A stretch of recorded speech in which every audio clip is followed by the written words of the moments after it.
साथियों, बीएड में एडमिशन के लिए ऑनलाइन काउंसलिंग की प्रक्रिया शुरू हो चुकी है और छात्रों को 11 जुलाई से लेकर 20 जुलाई तक कॉलेज वाइज फिलिंग देना है, यानी कि रजिस्ट्रेशन की प्रक्रिया को पूरा करना है।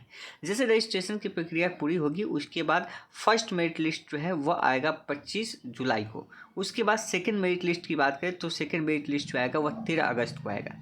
इसके बाद तीसरी सूची भी जारी होगी। तो इन सभी बातों के ऊपर हम लोग इस वीडियो में चर्चा करेंगे और साथ ही साथ किस यूनिवर्सिटी के अंदर कितना सीटें हैं इसके ऊपर भी चर्चा करेंगे। और ये भी बताएंगे कि फर्स्ट काउंसलिंग में अगर आपका एडमिशन नहीं होता है तो क्या सेकंड काउंसलिंग में आपको मौका मिलेगा, सेकंड में नहीं होता है तो क्या थर्ड में मिलेगा, किस किस को मौका मिलने वाला है, सारी जानकारी हम आपको इस वीडियो के माध्यम से देने वाले हैं। तो वीडियो को आप लास्ट तक जरूर देखें।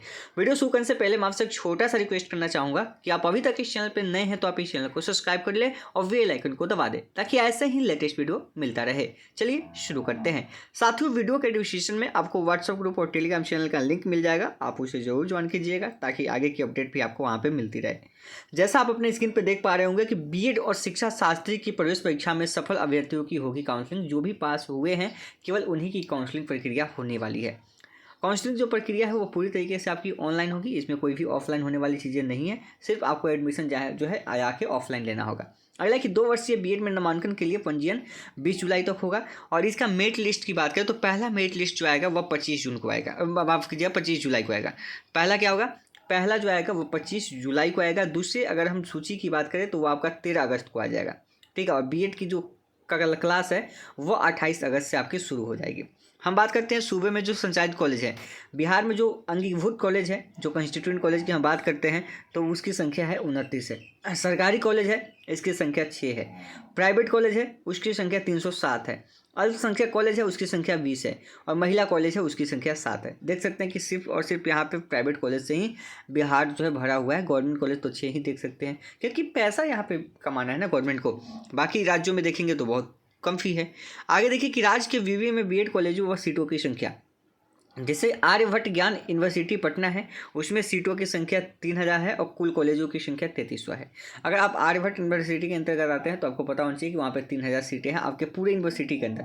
पूरे यूनिवर्सिटी के अंदर 33 कॉलेज है और 33 कॉलेज को मिलाकर 3000 सीटें हैं। आगे कि वीएन मंडल यानी कि जो मधेपुरा में वहाँ पर 12 कॉलेज है और 12 कॉलेज है। यहाँ पर सीटों की संख्या 2250 है। तो कहीं ना कहीं यहाँ पर थोड़ा सा कटअप आपको देखने को मिलेगा, क्योंकि सीटों की संख्या कम है और यहाँ पे यानी कॉलेजों की संख्या भी कम है, सीटों की संख्या कम है। तो स्टूडेंट अगर जाते हैं तो दिक्कत होगी। BRABU यानी कि बिहार यूनिवर्सिटी मुजफ्फरपुर, जहाँ पे 57 कॉलेज है। ऐसे तो लिस्ट में 59 कॉलेज था लेकिन इस पर 2 कॉलेज हटा हुआ है और इसमें सीटों की संख्या 6150 है। यहाँ पे 6150 है। इसमें जैसे कि बिहार यूनिवर्सिटी के अंदर आपका जैसे पूर्वी चंपारण का क्षेत्र आ जाता है, पश्चिमी चंपारण का आ जाता है, जिसमें बेतिया, सीतामढ़ी, इधर सीतामढ़ी भी शामिल होता है, मोतिहारी, सारे जो है इसी यूनिवर्सिटी के अंतर्गत आते हैं। तो ये क्षेत्र जो है काफ़ी लंबा पड़ जाता है, ध्यान रखिएगा। और इसमें 57 कॉलेज है और 6150 सीटें हैं। जयप्रकाश नारायण छपरा यूनिवर्सिटी की बात करते हैं तो वहाँ पे 15 सीटें हैं और 1500 क्या है 15 कॉलेज है और 1500 सीटें हैं, 100 सीटें सब होगा लगभग। अगला है कि DSU दरभंगा एक कॉलेज है, यहाँ पे 100 सीटें हैं। LNU दरभंगा की बात करें तो इसके अंदर 33 सीटें हैं और 33 कॉलेज है और टोटल सीटों की संख्या 3750 है। मगध यूनिवर्सिटी बोधगया की बात करते हैं तो यहाँ पे 48 कॉलेज है और सीटों की संख्या 6000 है। उसके अलावा MHS अरबी फारसी पटना की बात करें तो 33 है और 3300 है यहाँ पे। आगे मुंगेर यूनिवर्सिटी में 5 ही कॉलेज है और सीटों की संख्या 500 है। तो वहाँ पे मुंगेर का थोड़ा सा कटअप चलता जाएगा। पाटलिपुत्र यूनिवर्सिटी की बात करें तो यहाँ पे 58 कॉलेज है, 6600 सीटें हैं। तो यहाँ पे भी कटअप थोड़ा सा आपका कम ही रहेगा, ध्यान रखिएगा। आगे देखते हैं पटना यूनिवर्सिटी पटना 3 कॉलेज है, इसके अंदर 300 सीटें हैं।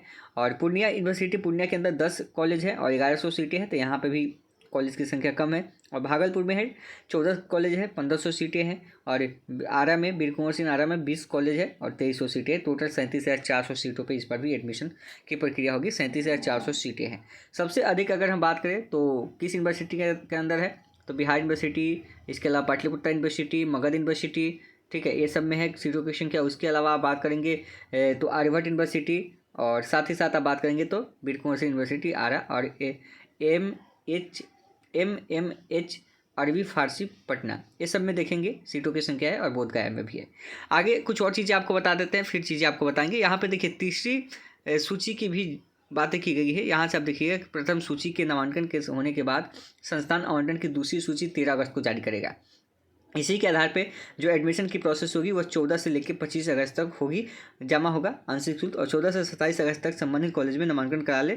संस्थान आवंटन की तीसरी सूची 29 अगस्त को जारी होगी। यानी कि यहाँ पे तीसरी सूची की भी बातें हो रही है, यानी कि थर्ड मेरिट लिस्ट भी निकलेगा, यहाँ पे यह बातें हो रही है। अब आगे देखिएगा जो अपडेट आएगा आपको बताया जाएगा। अब रही बात है कि आप लोग काउंसलिंग जो कर रहे हैं, अब इसमें कई समस्या आपके सामने आएगा। बहुत लोगों का कहना होगा कि सर सेकंड काउंसलिंग में भाग कौन ले सकता है, थर्ड काउंसलिंग में भाग कौन ले सकता है, आपके सवाल हैं।